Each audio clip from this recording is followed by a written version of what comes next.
चलिए जानते हैं देश दुनिया के सिलेक्टेड काम की बहुत ही महत्वपूर्ण लेटेस्ट खबरों को बस कुछ ही मिनटों में। लेकिन दोस्तों, वीडियो को आगे बढ़ने से पहले अगर आप लोगों ने हमारे चैनल को अब तक सब्सक्राइब नहीं किया तो सब्सक्राइब कर लीजिए। लोकसभा चुनाव की सरगर्मियां तेज हो गई है। बीजेपी अपने मिशन 400 पार तीसरी बार सत्ता पर काबिज होने के लिए पुरजोर कोशिश कर रही है, तो वहीं कांग्रेस अपनी खोई हुई शाख को दोबारा से पाने के लिए मेहनत कर रही है।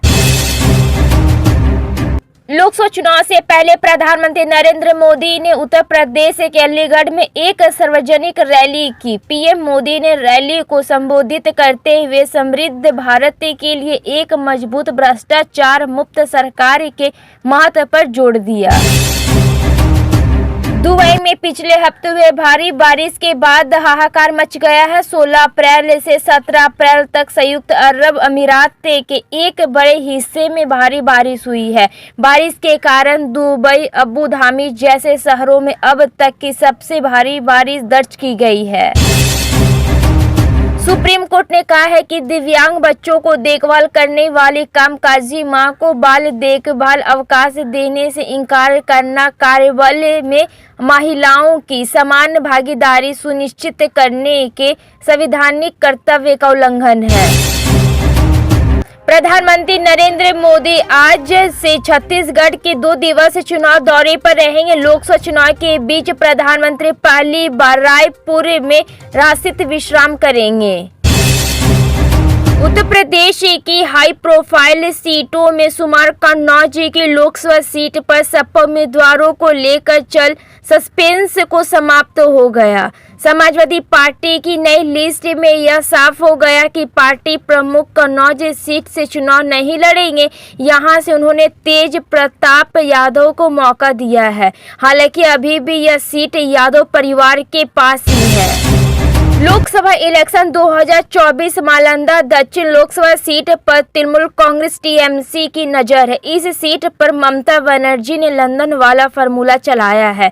नालंदा ने गानी खान चौधरी के परिवार का दबदबा है। 1980 से लेकर 2004 तक लगातार 8 बार गानी खान चौधरी नालंदा के सांसद चुने गए थे और उनके भाई भी 4 बार संसद का चुनाव जीत चुके हैं। बिहार के मुख्यमंत्री नीतीश कुमार लोकसभा चुनाव में अपनी भूमिका का निर्वहन कर रहे हैं। इसी क्रम में उन्होंने मेदपुर को कैंप कार्यालय बना लिया है।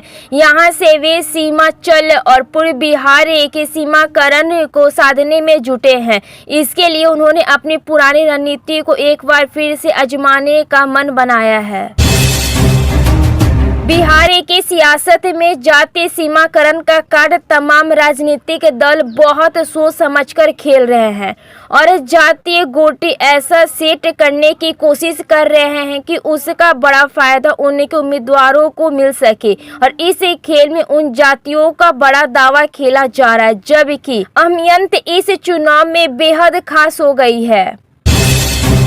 उत्तर प्रदेश में पहले चरण के तहत लोकसभा की 8 सीटों पर मतदान हुआ। अब दूसरे राउंड में 26 अप्रैल को भी 8 सीटों पर वोट डाले जाएंगे। पिछले चुनाव में करीब 6% वोट कम पड़े। 8 में से लोकसभा की 5 सीटों पर तो 60% भी वोट नहीं पड़े।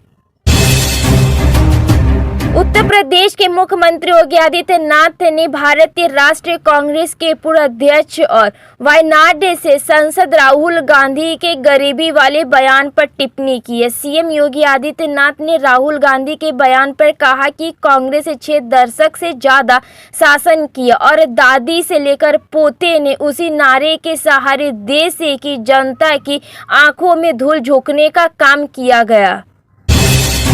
लोकसभा चुनाव के लिए अलग अलग चरणों में वोटिंग का दौर जारी है और नतीजे 4 जून को आएंगे, मगर मतदान से पहले ही भाजपा ने एक सीट जीत ली है। सूरत सीट से भारतीय जनता पार्टी निर्विरोध तौर पर जीती गई है।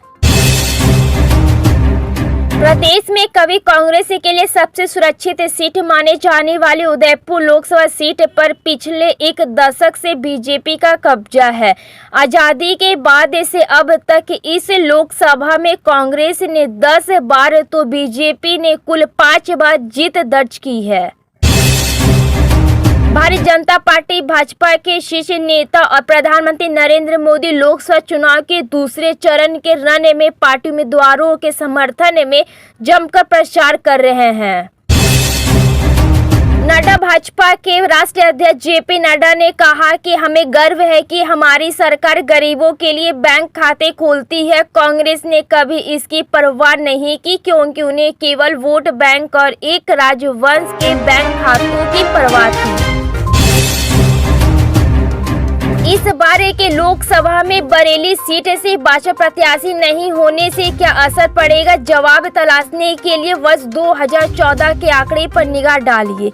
उस समय भाजपा प्रत्याशी को 1.60 लाख और सपा को 2.77 लाख मत मिले थे। इसके बाद 2019 के चुनाव में भाजपा गठबंधन में की गई, तब सपा को 3.97 लाख मत मिले थे। इस बार भाजपा किसी गठबंधन में नहीं है।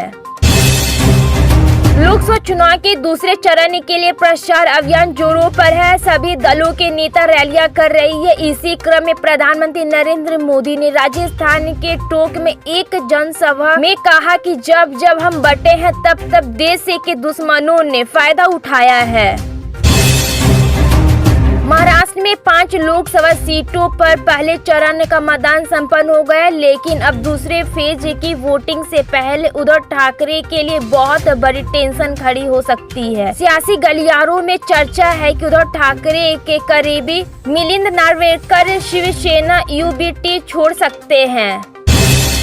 प्रधानमंत्री नरेंद्र मोदी ने राजस्थान के टोंक सवाई माधोपुर में विशाल जनसभा को संबोधित करते हुए कांग्रेस पर बड़ा हमला बोला। अपने संबोधन में पीएम मोदी ने कर्नाटक की घटना का जिक्र किया।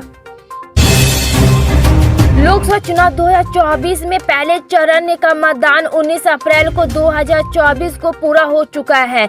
इसके बाद अब चुनाव आयोग 18वीं लोकसभा के सभी 26 अप्रैल 2024 को दूसरे चरण की 79 लोकसभा सीटों पर 13 राज्यों में मतदान कराएगा।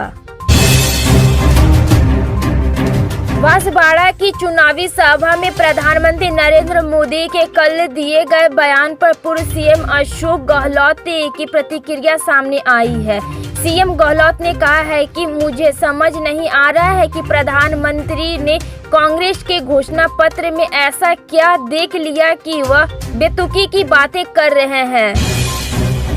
लोकसभा क्षेत्र गाजियाबाद के दूसरे चरण में 26 अप्रैल को मतदान होगा। मतदाताओं के लिए जिला निर्वाचन अधिकारी के निर्देश पर श्रम विभाग ने सार्वजनिक अवकाश और सामान्य अवकाश घोषित किया है। व्यापारिक प्रतिष्ठानों में कार्यरत कर्मियों को मतदान के लिए अवकाश भी प्रदान किया जाएगा। इसके अलावा बागपत लोकसभा सीट पर आने वाले जिले के मोदी नगर विधान क्षेत्र में भी स्कूल, कॉलेज, बाजार आदि बंद रहेंगे। पीएम मोदी ने राजस्थान के रैली में कहा था कि पहले जब उनकी सरकार थी तब उन्होंने कहा था कि देश की संपत्ति पर पहला अधिकार मुसलमानों का है। इसका मतलब ये संपत्ति इकट्ठा करके किसको बांटेंगे? जिसके ज्यादा बच्चे हैं उनको बांटेंगे, घुसपैठियों को बांटेंगे। सूरत सीट पर बीजेपी के निर्विरोध जीतने के बाद कांग्रेस बीजेपी पर भड़की दिख रही है। कांग्रेस ने चुनावी प्रतिक्रिया पर सवाल उठाते हुए बीजेपी पर हमला बोला है। पीएम ने अलीगढ़ में कहा कि सपा और कांग्रेस ने मुस्लिम समुदाय के लिए कुछ नहीं किया। वही बीते दिन राजस्थान में बांसवाड़ा में पीएम मोदी ने कहा था कि अगर कांग्रेस की सरकार दोबारा बनी तो वह लोगों की संपत्ति मुसलमानों में बांट देंगी।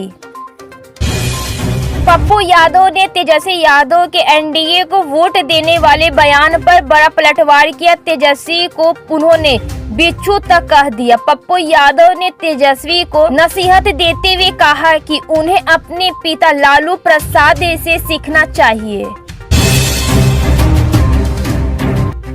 महाराष्ट्र में लोकसभा चुनाव की तैयारियां तेज है और विपक्षी गठबंधन महाविकास आघाड़ी और सत्तारूढ़ गठबंधन महायुक्त ने दूसरे चरण के मतदान के लिए अपनी अपनी तैयारियां शुरू कर दी है।